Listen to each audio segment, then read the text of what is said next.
Vous avez été opéré d'une prothèse tibiotalienne. Celle-ci vous permet de garder votre mobilité et de réaliser des extensions et des flexions de cheville. Les exercices que nous allons vous montrer dans cette vidéo vont vous permettre de récupérer les amplitudes de vos articulations sous-taliennes et de l'articulation tibiotalienne qui a été opérée. Pour cet exercice, asseyez-vous sur une chaise, posez vos pieds à plat par terre et faites pointe de pied, vous ramenez vos pieds et ensuite levez la pointe des pieds. On lève les talons et on lève les pieds. On lève les talons et on lève les doigts de pied. Une bonne dizaine de répétitions encore. Pour cet exercice, munissez-vous d'une ceinture, d'un cordon ou d'une serviette de toilette. Placez-le sur la base de vos orteils. Effectuez des tractions avec vos bras afin d'effectuer une flexion dorsale de votre pied et de votre cheville. Répétez cette action plusieurs fois. Vous pouvez le faire genou fléchi et genou tendu pour ceux dont la souplesse le permet. Vous pouvez aussi rester en position quelques secondes pour effectuer un étirement de votre mollet. Il est normal que vous sentiez un étirement.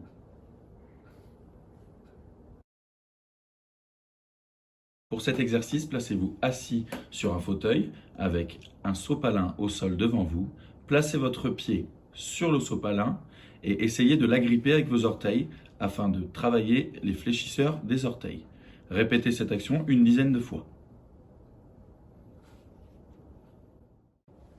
Vous pouvez répéter cet exercice en changeant la feuille de sopalin par un feutre. Pour cet exercice, munissez-vous d'une balle, d'une boîte de conserve ou bien d'un rouleau à pâtisserie. Posez votre pied dessus et oscillez d'avant en arrière en faisant pointe vers l'avant et ensuite ramenez vers vous pour fléchir les orteils. Pointe vers l'avant et ramenez vers vous pour fléchir les orteils. Vous pouvez faire ceci une bonne dizaine de répétitions.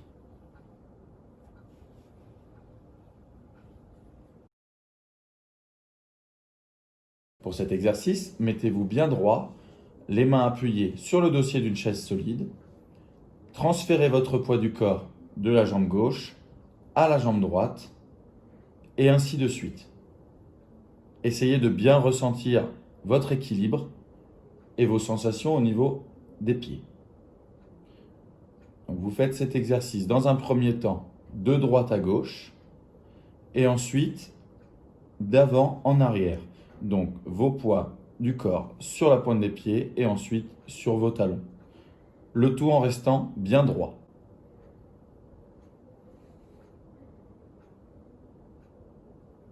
Tenez-vous droit devant la chaise, les mains posées sur le dossier. Essayez de décoller les talons du sol. Montez plus ou moins haut en fonction de votre douleur et de votre souplesse. Exercice, tenez-vous debout, les mains posées sur une chaise, le dos bien droit et la tête bien droite. Effectuez une légère flexion des genoux en gardant le dos bien droit et remontez. Légère flexion, le dos bien droit et remontez.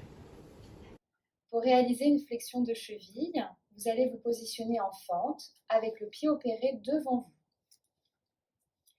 Vos orteils vont toucher le mur et en aucun cas, comme dans cette image, les orteils doivent être relevés.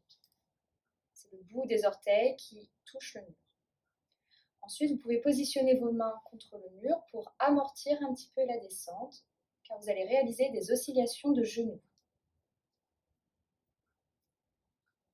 En avant, comme pour toucher le mur, puis vous retendez le genou. Vous répétez cet exercice une dizaine de fois et vous restez sensible à votre douleur. Si des douleurs apparaissent, vous diminuez la flexion de genou. Vous oscillez d'avant en arrière.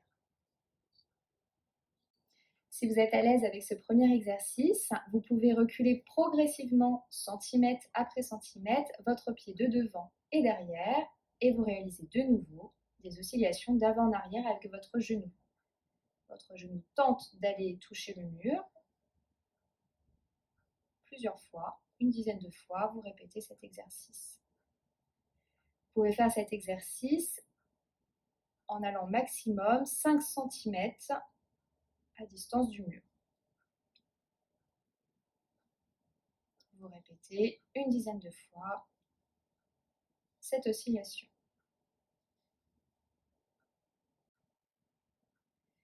Si vous ressentez des douleurs ou si vous sentez que l'exercice est un peu trop difficile à l'heure actuelle, n'hésitez pas à revenir un petit peu en avant et vous réitérez l'exercice.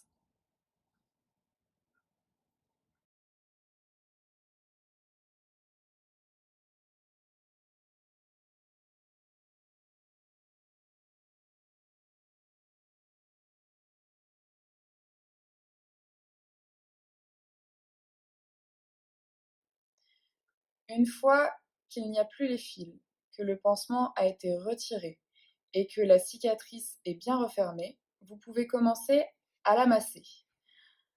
Tout doucement, d'abord en faisant glisser votre doigt. Il faut que vous voyiez votre peau bouger pour savoir si vous mettez assez de pression. Le massage cicatriciel se fait sans crème et peut être légèrement désagréable dans un premier temps, le but étant de le faire régulièrement pour avoir de moins en moins mal. Vous pouvez le faire également perpendiculairement à la cicatrice, de gauche à droite. Vous pouvez réaliser un massage sur un point fixe, dans le sens des aiguilles d'une montre, en glissant le long de votre cicatrice, toujours en faisant bouger votre peau. Et quand vous remontez dans l'autre sens, vous le faites tourner dans le sens inverse des aiguilles d'une montre. Ensuite, si la cicatrice est bien souple, vous pouvez légèrement tracter vers le haut en pinçant comme ceci, de manière à faire un pli cutané. Avec les deux doigts, nous descendons et nous remontons le long de la cicatrice. Si besoin, et si vous n'arrivez pas à le réaliser seul, vous pouvez vous aider d'une tierce personne. Vous pouvez le faire quelques minutes par jour, mais plusieurs fois par jour. Enfin, une fois que vous avez fini votre massage cicatriciel, vous pouvez hydrater la cicatrice avec une crème hydratante.